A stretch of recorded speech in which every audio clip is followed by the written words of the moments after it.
संक्षिप्त श्री भविष्य पुराण उत्तर पर कुक्कुट मरकटी व्रत कथा मुक्तावरण सप्तमी व्रत कथा। भगवान श्री कृष्ण बोले, हे महाराज युधिष्ठिर, एक बार महर्षि लोमस मथुरा आए और वहां मेरी माता पिता देवकी वसुदेव ने उनकी बड़ी श्रद्धा से आवभगत की। फिर वे प्रेम से बैठकर अनेक प्रकार की कथाएं कहने लगे।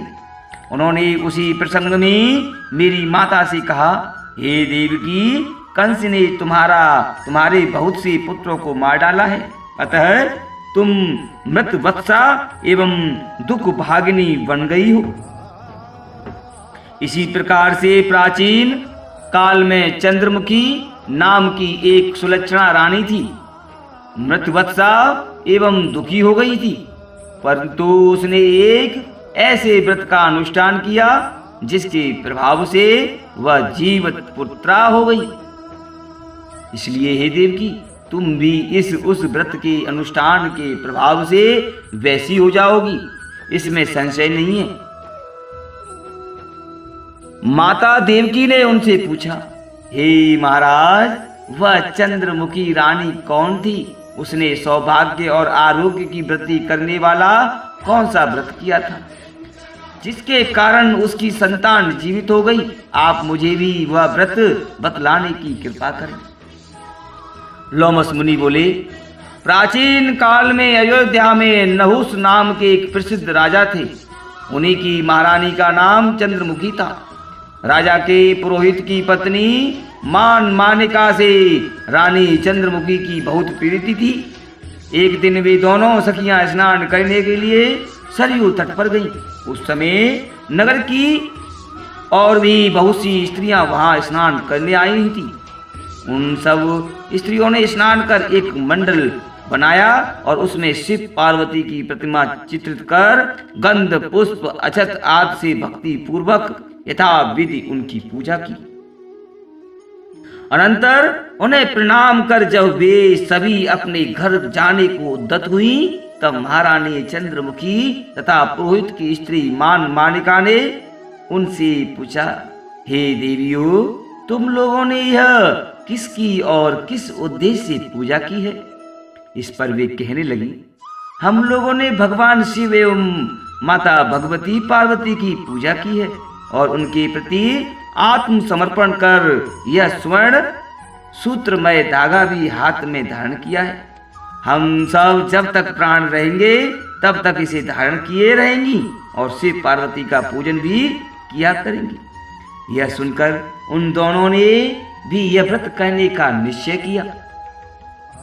वे दोनों अपने घर आ गई तथा नियम से व्रत करने लगी, परंतु कुछ समय बाद रानी चंद्रमुखी प्रमादवश व्रत करना भूल गई और सूत्र भी न बांध सकी। इस कारण मरने के अनंतर वह वानरी हुई। पुरोहित की स्त्री भी व्रत भंग हो गया, इसलिए मरकर वह कुक्कुटी हुई।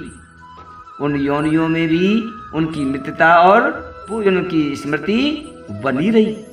कुछ काल के अनंतर दोनों की मृत्यु हो गई। फिर रानी चंद्रमुखी तो मालव देश के पृथ्वीनाथ नामक राजा की मुख्य रानी और पुरोहित अग्निमील की स्त्री मालिका उसी राजा के पुरोहित की पत्नी हुई। रानी का नाम ईश्वरी और पुरोहित की स्त्री का नाम था भूषणा था। भूषणा को अपने पूजनों का ज्ञान था। उसके 8 उत्तम पुत्र हुए, परंतु रानी ईश्वरी को बहुत समय के बाद एक पुत्र उत्पन्न हुआ। वह रोगग्रस्त रहता था, इस कारण थोड़े ही समय में बाद 90 वर्ष उसकी मृत्यु हो गई। तब दुखी हो भूषणा अपनी सखी रानी ईश्वरी को आश्वासन देने उनके पास आई। भूषणा के बहुत से पुत्रों को देखकर ईश्वरी के मन में ईर्ष्या उत्पन्न हो गई।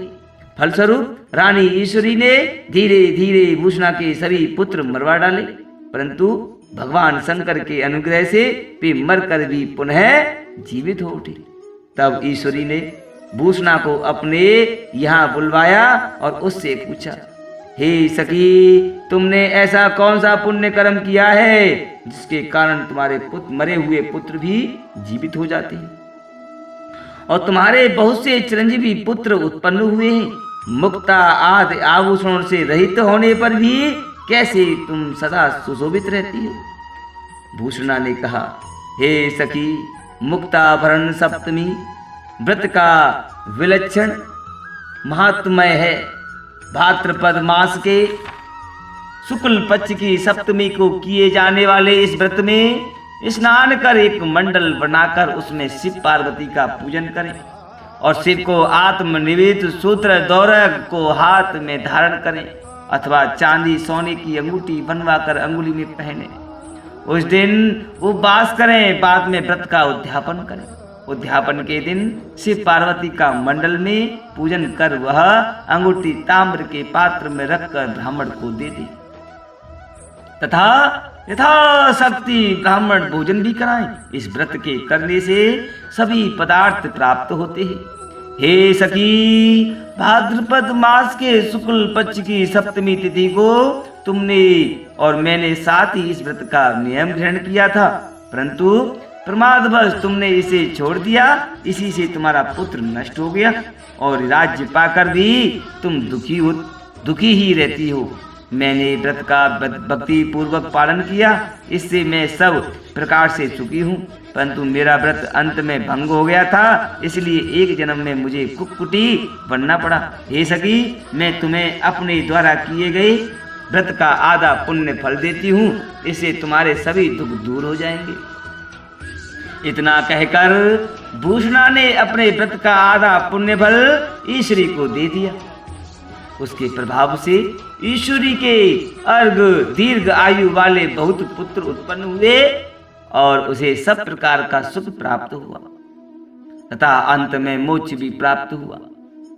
श्री लोमज मुनि बोले, हे देवकी, तुम भी इस व्रत को करो, इससे तुम्हारी संतान स्थिर हो जाएगी और तुम्हारा पुत्र तीनों लोगों का स्वामी होगा।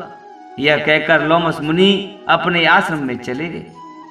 भगवान श्री कृष्ण बोले, हे महाराज, मेरी माता को इसी व्रत के प्रभाव से मेरे जैसे पुत्र पैदा हुआ और मेरी इतनी आयु बढ़ी तथा कंस आदि दुष्टों से बच भी गया।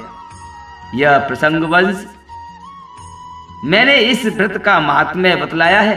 अन्य जो कोई भी स्त्री इस व्रत का आचरण करेगी उसे कभी संतान का वियोग नहीं होगा और अंत में वह शिवलोक को प्राप्त करेगी। ओम नमो उमा महेश्वराय नमः।